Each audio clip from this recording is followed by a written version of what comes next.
This is the Chamber Chat Podcast, the show dedicated to chamber professionals to spark ideas and to get actionable tips and strategies to better serve your members and community.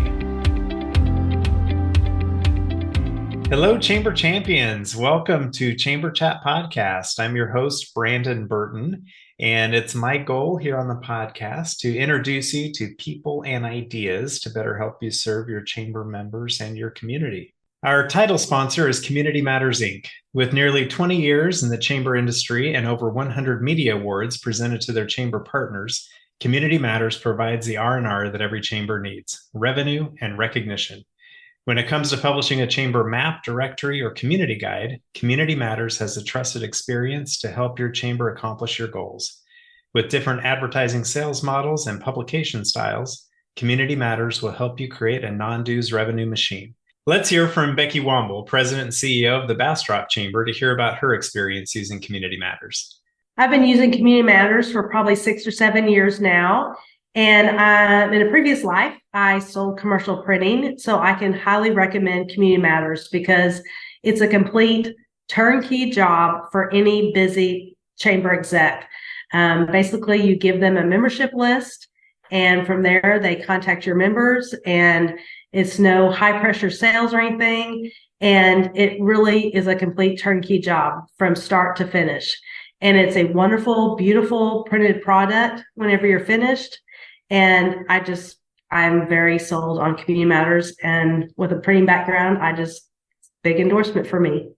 To learn how Community Matters can support your chamber with your next publication, please visit communitymattersinc.com/podcast to request your free media kit and request a proposal to find out what kind of non-dues revenue you can generate. Our guest for this episode is Jodi Owczarski. For the first 5 years at the Michigan West Coast Chamber, Jodi was accountable for providing leadership in all areas of the organization, as well as serving as the integrator within the EOS framework.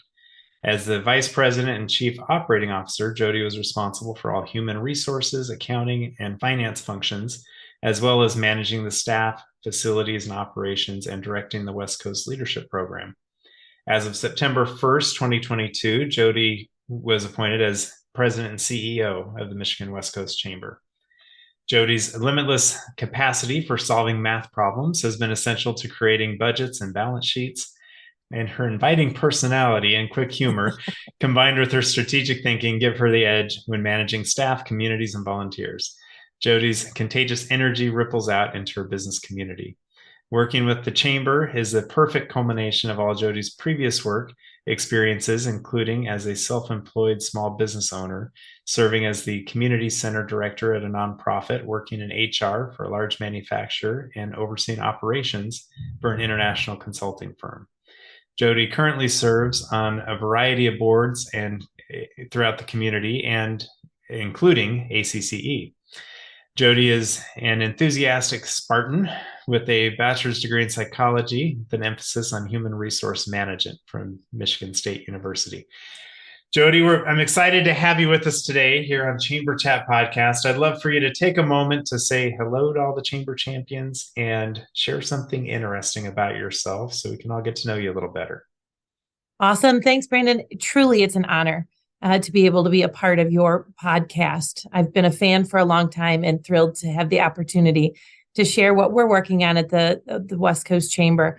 I don't know what more I have left. I feel like I could have, you've summed up my whole life. You know more about me now than maybe my mom would even be able to say. So thanks for the detailed intro. I'm honored. Yeah, well, we get personal on here, so. Yeah, I love it. Well, tell us a little bit more about the Michigan West Coast Chamber, just to give us an idea, size of the chamber, staff, budget, that all play well into our discussion today, but also touch on the scope of work that you guys are involved with. Yeah, absolutely. So we're located in Holland, Michigan. I'm glad you said Michigan West Coast Chamber, because often if we're called the West Coast Chamber, people think we're over in California. Right. The West Coast Chamber came about 10 years ago, actually, when two of our chambers merged to make the West Coast Chamber. And that's been just a great process for us since that time. We have about 1,200 members and recently grew our staff to 7. So we've had a pretty small but mighty team based on the number of members that we serve. We are proud to be 5-star accredited through the U.S. Chamber of Commerce and hope to get that reaccreditation status again when we reapply at this time next year. One unique thing perhaps about our organization is we run on something called EOS, the Entrepreneurial Operating System. It's maybe not as unique anymore. I think we were the very first chamber in the country to start running on EOS, but we've been evangelists because of the game changing that has been for our organization. So we're super active in our community. We say that we're a catalyst for business growth and development. We're a convener of leaders and influencers and a champion for a thriving community. Maybe not so unique. We hear that often throughout the chamber community. Right. No, that is great. And I'm glad you mentioned the EOS system. And occasionally I'll hear it in other podcasts that I listen to, entrepreneurial based podcasts, and they'll bring up the EOS system. Like the Michigan West Coast Chamber uses that, We do indeed. Setting a good example with it. So hopefully through our discussion today, we'll have an opportunity to explore that a little bit and maybe how you guys implement that and along with our topic today. So as we focus on our topic that we're covering for our discussion today, it's around small staff, big impact. And that's all relative, right? So each community, staff sizes are all relative to, like Jodi mentioned, they've got 7 staff, but serving about 1,200 chamber members. So that is a relative small staff to that size of membership. I know some listening might have a membership for 200 or 300 and maybe be the only one, but we'll talk today about ways to make a big impact with a small staff and really getting the best bang for your buck as we go throughout this conversation today. And we'll dive into that a little deeper as soon as we get back from this quick break. Are you looking for a year-round, affordable, and timely shop local campaign for your chamber or CVB? Look no further. Build a custom Eat, Shop, Play mobile app with App My Community by visiting appmycommunity.com/chamberchat. App My Community mobile apps are not just simple membership directory listings. They provide many more capabilities to engage with your community. Provide your residents with a robust events calendar. Partner with a local fair, festival, or farmers market to provide a schedule, map, and other resources to promote the event. Run a small business Saturday campaign any time of the year using built-in scavenger hunts. Allow your membership to communicate directly to their customers via push notifications. Your App My Community mobile app will be a unique member benefit, allow you to generate non-dues revenue with sponsorship opportunities, and best of all, provide a valuable resource to your community. Please visit appmycommunity.com/chamberchat now to receive 10% off your first year of an App My Community mobile app. Exciting news! Introducing Pipply by Chamber Nation, the innovative solution to manage and promote your community for unstoppable growth. Joining the Chamber of Commerce means one thing: commerce. Businesses want to thrive, and Pipply is here to make that happen. With Pipply, your members can experience remarkable benefits even if they can't attend events. It's a game changer for retention. Say goodbye to ordinary directories and embrace a transformative commerce management system. Unlock the true power of commerce management. Picture a centralized Pipply dashboard combining top mobile technologies for subscriptions, event registration, community communications, and more. It's incredible. Don't miss out. Visit pipply.com to learn more. That's pippily.com. Schedule your demo at richardscalendar.com. It's affordable and delivers more. Pipply by Chamber Nation. Your community's future starts now. The holidays are closer than you think, and now is the time to get ready. Hi, I'm Raquel from Yiftee. Yiftee offers custom-branded gift cards that can only be redeemed at your local businesses. And in December, we see 6 months of card sales in just 1 month. This means that by launching your community card, you'll help generate thousands of dollars for your local businesses this holiday season. Yiftee's community card program is free for you and your participating businesses. Join over 500 chambers, main streets, cities, and downtown associations that are using community cards to keep local dollars local. Email sales@yiftee.com to learn more. That's sales@yiftee.com. All right, Jodi, we are back. I am anxious to learn more about how you guys make a big impact, especially with your staff size and leveraging opportunities there in your community to serve your chamber members. So what are some of the fundamental ways that you leverage that impact? The big thing for us, Brandon, I think is that part of EOS is being super clear on who you are and what your focus area is. And for us, when we look at making an impact, we really look at 5 different areas for us to work in. The first being advocacy. I know that can mean a lot of different things to a lot of different people. For us, it means that we promote a business-friendly environment through access to elected officials and education on important business-related issues. That's a big focus for us. The second is business building. We want to help provide visibility, connections, and resources for business success. That really comes into play with our smaller businesses that are in our chamber. Third area for us is community impact. We think that we can maximize the impact on our community through collaboration and innovation. Right? Not everything that we do is business focused because we know that if the community is strong, business is strong, and vice versa, right? Strong business leads to strong community, strong. And so we want to make sure that we're right at that intersection to make sure that we can help provide a thriving community. Fourth area for us, leadership and talent development. We deliver education and training opportunities for employees to just grow their abilities. This has become especially important throughout this kind of post-pandemic time. Staffs are stretched thin. People have been pushed into positions that perhaps they weren't quite ready for, or they've not been trained appropriately for. We want to fill that gap and provide opportunities to help develop the leadership and talent skill set within our employee base. And then the last one is inclusivity. We want to foster a culture of belonging within our business community. We want everyone to feel not only like there's a seat at the table for them, but that we expect them at the table. We welcome them to the table. We've got a seat for them, and we want their voice to be present. Absolutely. That makes a lot of sense. And it's imperative, I would say, to be clear on who you are and what your areas of focus are, to be able to know what your day-to-day tasks and responsibilities are, right? If you're not clear on that, you just kind of wander.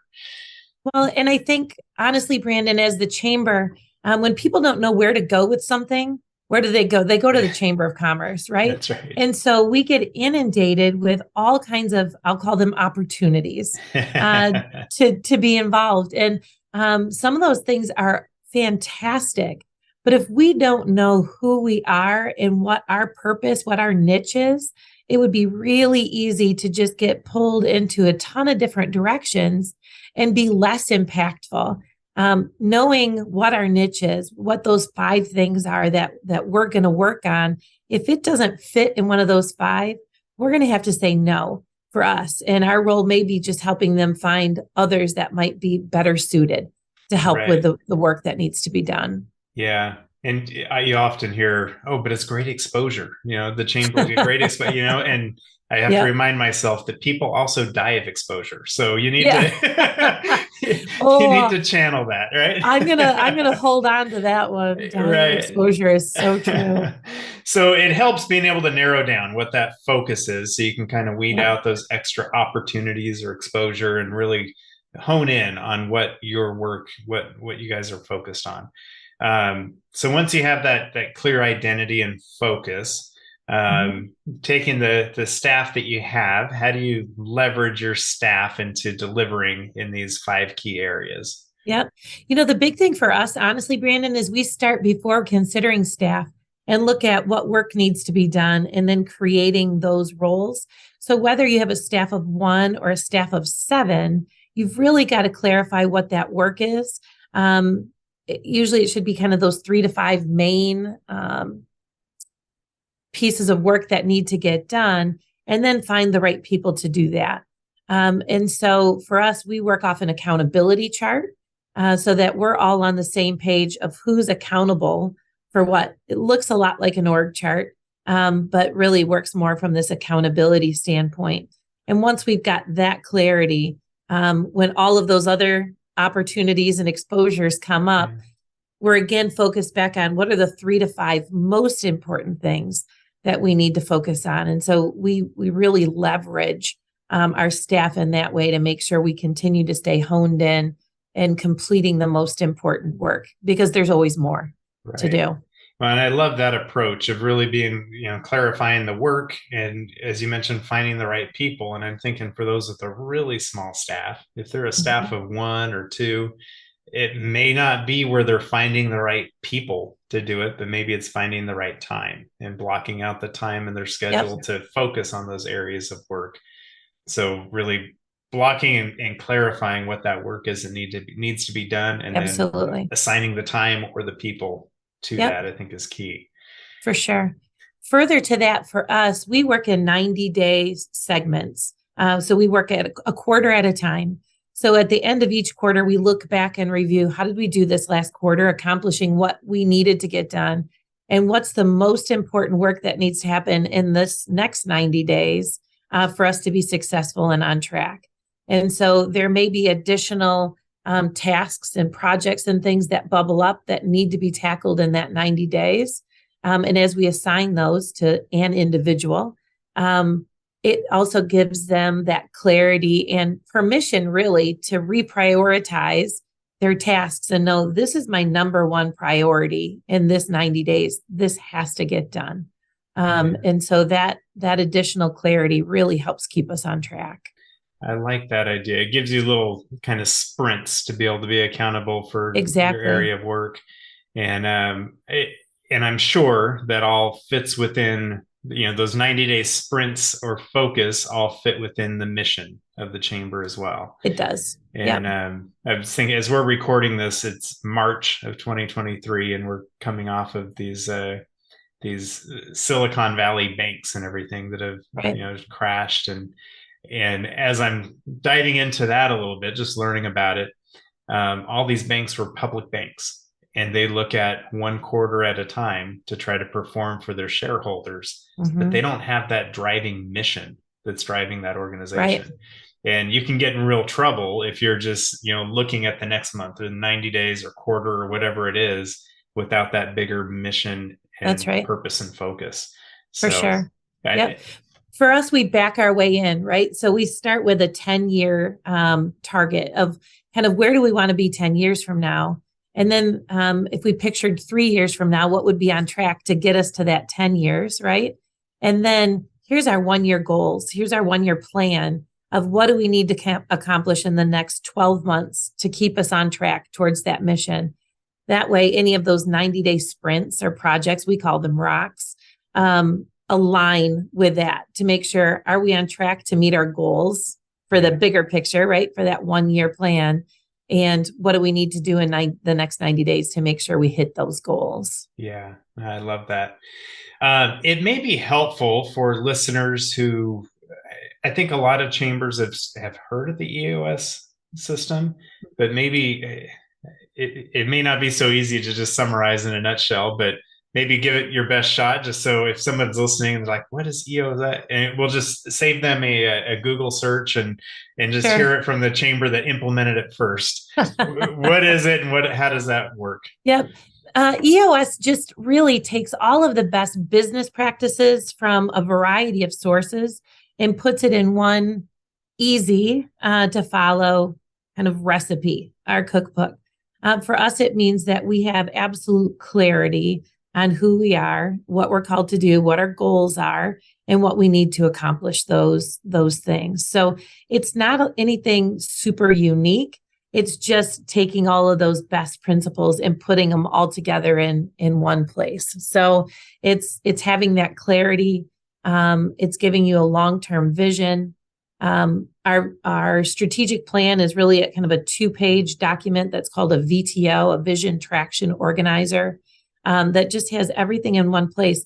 You can ask anyone on our team what our goals are, where we're going, and what our core values are, and they could just knock those out like this, right? It's not something that's a document that's put away and we pull out every 3 years to see if we're on track.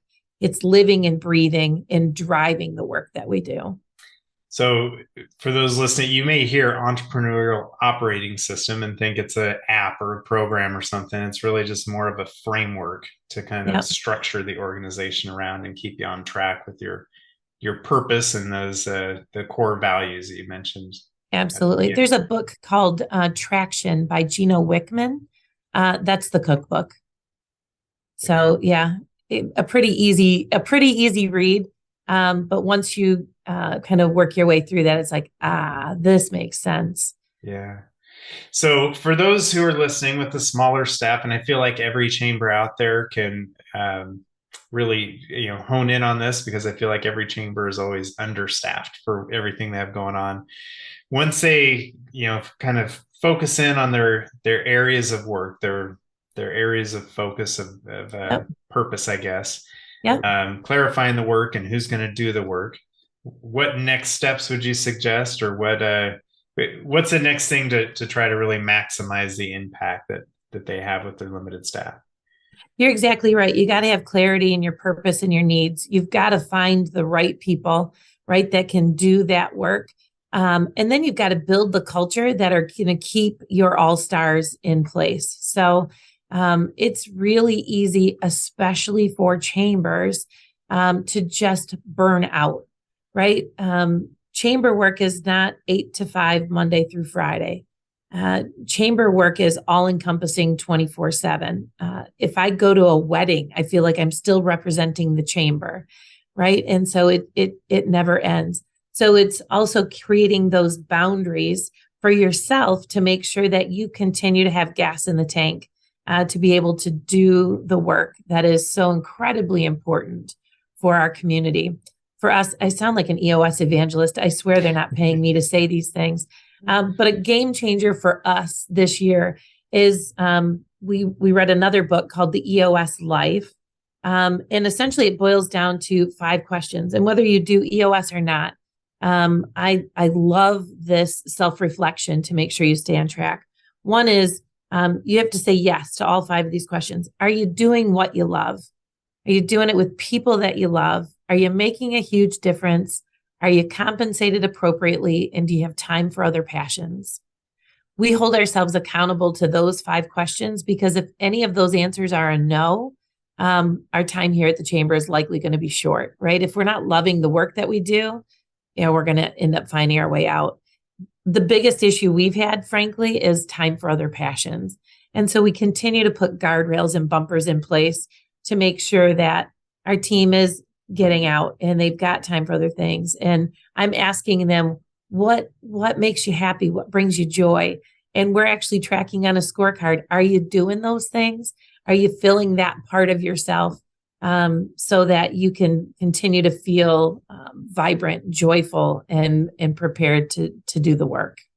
Right. No, that's so important to avoid that burnout and make sure in developing that culture, make sure people are enjoying life, make sure they enjoy coming to work, that they enjoy the work they're involved with. And if not, let's make some adjustments. Let's see, what does bring them passion. Let's encourage them to take some vacation days. Let's encourage, those things that are going to help to sustain, a good healthy balance, if there is such a thing. There is. And I think if you're a staff of 1, you might think that's almost impossible to do, but I would challenge and say it's more important than ever that you can say yes to all 5 of those things, right? Because it all does boil down to you. So if you can't say yes to all those things, if it's a time issue, then figure out what has to come off your plate. You can't do everything, right? So it goes back to knowing what your purpose is and making sure that all of your time is spent on those things, and kind of peeling away the rest. And if you are a staff of 1, just feeling totally overwhelmed, utilize your board, utilize your volunteers. Do you guys, how do you utilize volunteers in your board there at the West Coast Chamber? Great question. we've really changed the expectations that we have for our volunteers. We had a huge ambassador program. We had, I think, over 100 ambassadors. Wow. They were ineffective. It was cliquey. Anybody who wanted to be an ambassador could just be an ambassador. It was more of a social club than anything else. And a couple of years ago, we decided that just wasn't representing who we were as an organization. So we pushed pause and completely flipped that program. We took what we do for our organization from an EOS clarity standpoint and put that same principles into place for our ambassadors. And so they had to know who we were and what their purpose was. And we had expectations for them. We started an application process and an interview process for them to be a part of this important team for us. We're down to, I think, 40 now ambassadors, and they are doing such incredible, meaningful work for us that I can't imagine not having them as a resource and an extension for our team. We have a very robust member engagement process. We call them journeys here. It's a defined track of what a member can experience, the touch points that they're going to have with our organization. We don't want them just hearing from us once a year when it's time for them to write another check, right? And so we've got this structured journey that would happen throughout the year. We can't do all of those touch points for 1,200 members with a staff of 6 or 7, not do it well. And so we engage our ambassadors to do a lot of that outreach and engagement.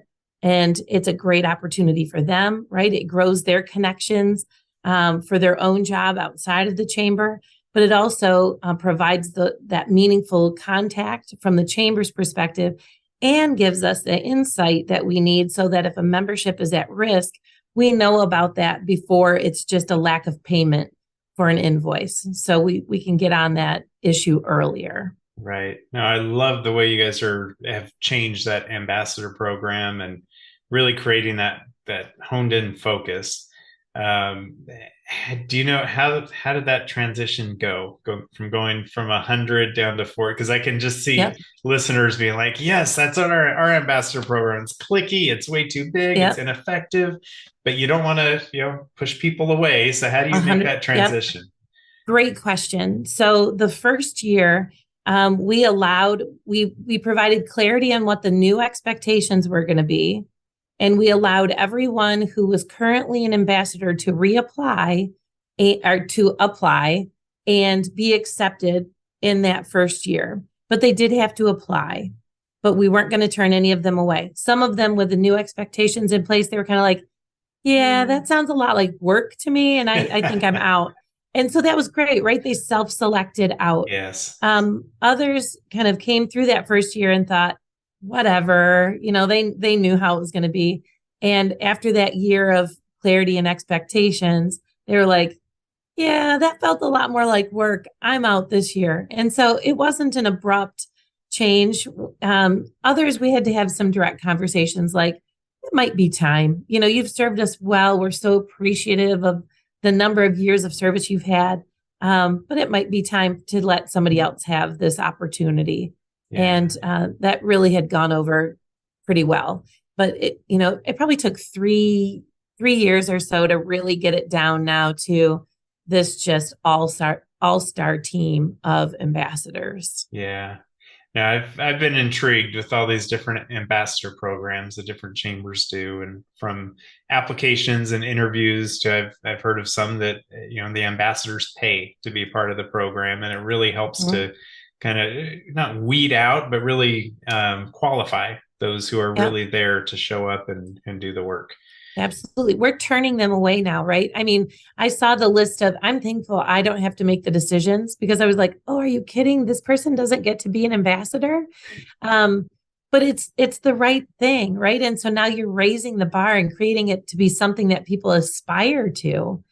What a mind shift. Right. Absolutely. And really, if you're not qualifying those ambassadors as volunteers somehow, it really ends up just creating more work for you, either damage control or hands-on with each of those volunteers. And so help You're right. yourself by helping to qualify those who are volunteering. 100%. That makes me think of something else, Brandon. I think that so often in the chamber industry, we think about we're just grateful for anybody that will help or any member that will join. And we've kind of changed that mindset here. So even from a membership perspective, we rate our members A, B, C, D. If we're clear on who our ideal members are, we spend more time going after those ideal, and we'd spend more time trying to retain those ideal, because we found that we spent so much of our time and energy chasing and dealing with these problematic members that were paying the very lowest tier membership dues and really weren't well aligned with chamber membership. Will we take their money for a membership? Absolutely. Will we support them? 100%. But we're not going to spend the same energy chasing after them. And once we gave ourselves that permission, we were so much more impactful. So, we've been retained. Last year, we retained our membership at over 92%, right? Nice. You find the right recipe and it works. The same thing's true from the volunteer standpoint. I kind of identify and define what's your ideal ambassador look like, and go after those people and raise the bar. Don't just be like, oh, we'll take whatever we can get. Because those problematic ambassadors that don't align with those expectations, they are soul sucking, right? It takes all of your time, all of your energy, and they don't, and you don't get anything for it. It's just a double negative. Yeah. Well, and you can go another step with recruiting your board, right? It's across the board, whether it's a member, Absolutely. a volunteer, a board member. And the example you gave with the members, it's kind of the membership paradox, right? Like those that need the most help, that need the most attention, can't afford to pay more than just the basic entry level membership. So right. Being clear on that is very helpful. Absolutely. So, Jodi, as we start to wrap things up here, I wanted to ask you if you have any tip or action item that you might suggest for listeners who want to take their chamber up to the next level. What would you offer them? I think one thing that is often a struggle for people is kind of making decisions based on data. And so I think don't let data be something that is scaring you. Use that to inform your decisions and your work, whether it's to go to the board and say, I need another person, or if it's to define new opportunities for you, or if it's to kill the sacred cow, right? It's that program that you've done forever. Use data to help drive those decisions. We have a very robust scorecard system that we go over once a week as a staff with those key metrics that show us whether we're on track or off track. And we use that really to drive the decisions forward. What are we going to continue to do? What do we need to stop doing? Or what additional resources might we need to take things to the next level? So don't be afraid of data. It really can be your friend. Yeah, especially as you go to your board and say, I feel like we need to get rid of the sacred cow versus we need to get rid of the sacred cow. Look at, Exactly. This is what it was 5 years ago. This is what we're getting now. The engagement's not there. The money's not there. Whatever it is, it's not aligned with our mission anymore based 100%. On the data. Yep, absolutely. Sometimes killing those sacred cows are the best things that you can ever do because it gives you opportunity, space, capacity to do something new that might be more meaningful for your organization, for your community, for your members. Don't be afraid to try something new. Right. So I like asking everyone I have on the show, as we look to the future of chambers of commerce, how do you see the future of chambers and their purpose going forward? Oh, that's such a great question. I was talking to somebody about that yesterday. I talked before about the fact that we've got a 10-year target, right? Where are we going to be 10 years from now? Yeah. And our 10-year target does not include the words Chamber of Commerce. We say that we're going to be an organization that, right? Because I don't know what this is going to look like. And I don't want to restrict myself so far to say that I do know what that is. Maybe it's a Chamber of Commerce, but we know that we want to be the essential business resource and leading connector in the middle of a thriving and prosperous community. whatever that might look like. I think that the needs from our business community are evolving so quickly that we're going to have to continue to change to be relevant and important for the community to continue to lean on in that way. Yeah, no, I like that. I had a thought just as you were giving that response that has never really crossed my mind before. But when you talk about not necessarily being married to the term Chamber of Commerce, I've seen a lot of chambers make that shift already, right? Where they've taken chamber out of their name. But in today's world of digital, keyword research, and as people look at terms that are found on search engines, chamber has multiple definitions. Right. So if you do a search for chamber, I mean, who knows what's going to come up? Right. Is there a more defining word or term that can be coined to really encompass what a chamber of commerce does, to give some more clarity and more focus on allowing the community to understand what the business organization does? Right. I don't know what the answer is to that, frankly, and maybe we'll still be a chamber, but we want to be open enough to the fact that might not be the same label that we have, but we'll continue to evaluate that year over year.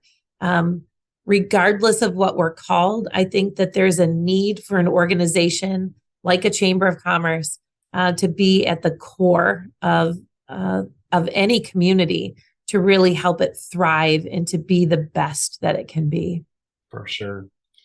Well, Jodi, this has been a fun conversation. I'm sure people have been jotting notes as they've been hearing you talk. But for the listeners who might want to reach out and connect with you, maybe learn more about the EOS system, or just in general how you guys are doing things there at the Michigan West Coast Chamber, what would be the best way for someone to reach out and connect? Absolutely. We love that. I love it personally. Our whole staff does. So I would encourage you to visit our website, westcoastchamber.org, and take a look. Feel free. All of our contact information is on the website on our staff page. So if you're a membership person and want to connect with Jess or Britt, reach out. They'd be happy to hear from you. If you want to talk to me about chamber in general, or anything about EOS or forward thinking, click right there on the link and contact me directly there as well. We truly are passionate about the work that we do and are always honored to have the opportunity to talk with other chamber professionals to help support the work that you're each doing in your own individual communities.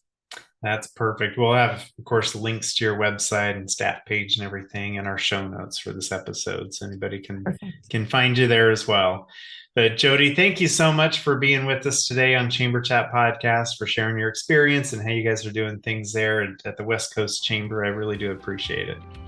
Appreciate it. Thanks so much, Brandon.